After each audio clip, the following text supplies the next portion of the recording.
Student, देखो पिछली class में हमारा जो है घन घनाभ वाली जो प्रश्नावली थी वो कंप्लीट हो चुकी है। अब जो नई प्रश्नावली है 13.2, इसके अंदर हमें जो है बेलन पढ़ना है। पूरा बेलन के क्वेश्चन आएंगे इसके अंदर, ठीक है ना। तो बेलन क्या होता है, कैसे बनता है, इसका कौन सा क्षेत्रफल ज्ञात करवाता है अपन से, है ना, क्या दिया होता है, ये सब चीज़ें बताता हूँ पहले मैं। तो हम जो है बात करते हैं बेलन की, ठीक है। ये हमारा बेलन, देखो बेलन बनता कैसा है। तो जैसे मान लो एक सिक्के हैं आपके पास, बहुत सारे सिक्के हैं। ये एक सिक्का मैंने नीचे नीचे वाला बना दिया इस तरीके से, ये एक सिक्का है, ठीक है। ये दिखने में ऐसा नहीं है पूरा ऐसा गोल ये, लेकिन ऐसे अपन ने तिरछा रख रखा है ना, तो ऐसा दिख रहा है ये, ठीक है ना। और इसकी सिक्के की आकृति कैसी है, वृत्त जैसी है। अब सिक्के हमने एक के ऊपर एक ऐसे जमा दिए, ये एक सिक्का, फिर ये दूसरा सिक्का उसके रख दिया, फिर ये तीसरा सिक्का भी उसके ऊपर रख दिया, फिर ये फोर्थ, ऐसे करके हमने सिक्के, बहुत सारे सिक्के जमा के, और ये यहाँ पे इतनी उतनी ऊंचाई तक जमा दिए। तो इस तरीके से ये क्या बन जाएगा, पूरा बेलन बन जाएगा ये, ठीक है। ये इस तरीके से बेलन बन जाएगा ये पूरा, इतनी ऊंचाई वाला बेलन बन जाएगा ये। इसकी ऊंचाई जैसे मान लो h है, और वृत्त की त्रिज्या होती है, देखो वृत्त अपन पढ़ चुके हैं पहले। वृत्त की यहाँ से यहाँ तक की क्या रहती है, त्रिज्या रहती है, तो ये r होती है। अब देखो इसमें किताब में भी थोड़ा चित्र बना के अच्छे से समझा रखा है, मैं उसको आपको एक बार समझाने की कोशिश करता हूँ। देखो ये यहाँ देखो, इससे पहले जो ये बना रखे हैं, ये वही एक सिक्का, इसे सिक्के पे सिक्के जमाते गए तो क्या बन गया, ये बेलन बन गया इस तरीके से, है ना। अब इसमें ये जो इसमें आता है ना लंबवर्तीय, लंबवर्तीय बेलन, ये इस वजह से कहा जाता है कि सिक्के एक के ऊपर एक सीधे जमाएं एकदम 90 कोण, ऐसे नहीं जमाएंगे, ये गलत है, ठीक है ना। हम इस चीज़ की बात नहीं कर रहे हैं, हम सिर्फ यही पढ़ते हैं, ओके। एक के ऊपर एक लंबवर्तीय शंकु, एक लंबवर्तीय शंकु, लंबवर्तीय बेलन, इस तरह से बोलते हैं, ठीक है। अब आगे देखो, अगर मुझे इसका जो है ये वक्र पृष्ठ बनाना है, वक्र पृष्ठ बनाना है मुझे इसका बेलन का, तो कैसे बनाऊंगा। एक ऐसे चौड़ाई का कागज लिया और उसको यूं करके फोल्ड कर लिया इस तरीके से ना। जो फोल्ड करने के बाद जो आकृति बनेगी ये वाली, जिसका ढक्कन और ये इधर पेंदा दोनों ही नहीं है, कुछ भी नहीं है, सिर्फ इसको आपने यूँ घुमा के गोल कर दिया कागज़ को, है ना। जैसा इस कागज़ को आप यूँ घुमा दो ऐसे, ये तो जो ये बनाना, ये जो भी इधर देखो इसका ढक्कन भी नहीं है और नीचे पेंदा भी नहीं है, तो बस ये जो बनेगा इसको वक्र पृष्ठ बोलते हैं, ठीक है।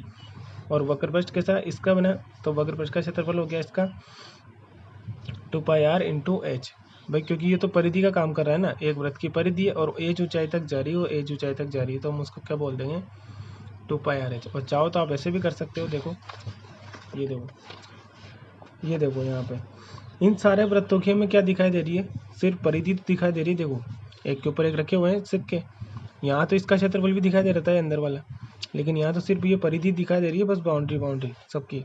बाउंड्री क्या होती है वृत्त की, 2πr होती है, और कितनी ऊंचाई तक दिखाई दे रही है, h ऊंचाई तक, तो इससे गुणा और कर दो, ये इसका वक्र पृष्ठ आएगा 2πr/h, ठीक है। ऐसे भी कर सकते हो। ये सिर्फ वक्र पृष्ठ आया क्यों, क्योंकि इसके अंदर वो दोनों ढक्कन शामिल नहीं है, इधर वाला भी और इधर वाला शामिल नहीं है। जब हम पूरे बेलन का ही बात करेंगे तो उसमें क्या होगा, ये 2πr² भी आ जाएंगे, ये ऊपर वाला ढक्कन भी πr² और ये नीचे वाला ढक्कन भी πr²। देखो उसने यहाँ लिख भी रखा है 2πr², इस 2πr/h में ये 2πr/h तो है ही सही पूरा वक्र पृष्ठ, इसमें दो वृत्त और शामिल कर दिए, तो वृत्त का क्या होता है πr² एक का, तो दो का क्या हो जाएगा 2πr² हो जाएगा, और दोनों में से 2πr कॉमन ले लिया r+h, तो ये जो कुल क्षेत्रफल हो गया इसका। आगे समझ में आती बात इसके आयतन की। तो किसी भी आकृति का जो आयतन होता है ना, मैं पहले भी सूत्र बता चुका हूँ, किसी भी आकृति का आयतन क्या होता है, आधार का क्षेत्रफल और इनटू क्या कर दो, ऊंचाई कर दो, ये होता है किसी भी। अब आधार कैसा है, इसका वृत्त जैसा है, अरे नीचे नीचे देखो ना, आधार कैसा है, वृत्त जैसा है, तो वृत्त का क्षेत्रफल क्या हो जाएगा πr² और इनटू ऊंचाई, और देखो क्या हो गया है πr² और h, ये बेलन का क्या होता है, आयतन होता है, ठीक है ना। ऐसे ही आप किसी भी आकृति का पता कर सकते हो।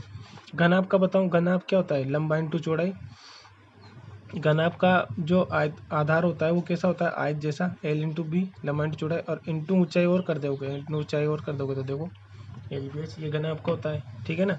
ऐसे सभी आकृतियों का आयतन पता कर सकते हो आप। आगे देखते हैं अपन इसमें, बस आयतन 3, इसमें आयतन का सूत्र लिखा नहीं है, तो आयतन का आप लिख लेना यहाँ पे, ये देखो वक्र पृष्ठ ये, कुल क्षेत्रफल ये, और आयतन और लिख लो यहाँ पे।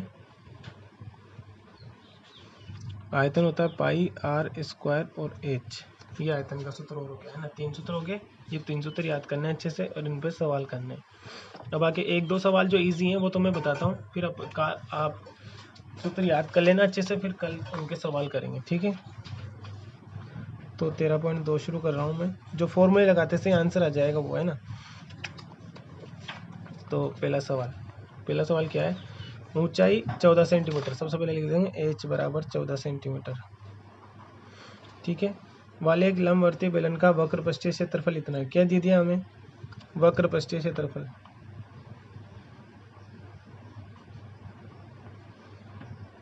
कितना दे दिया, 88 सेंटीमीटर स्क्वायर, ठीक है।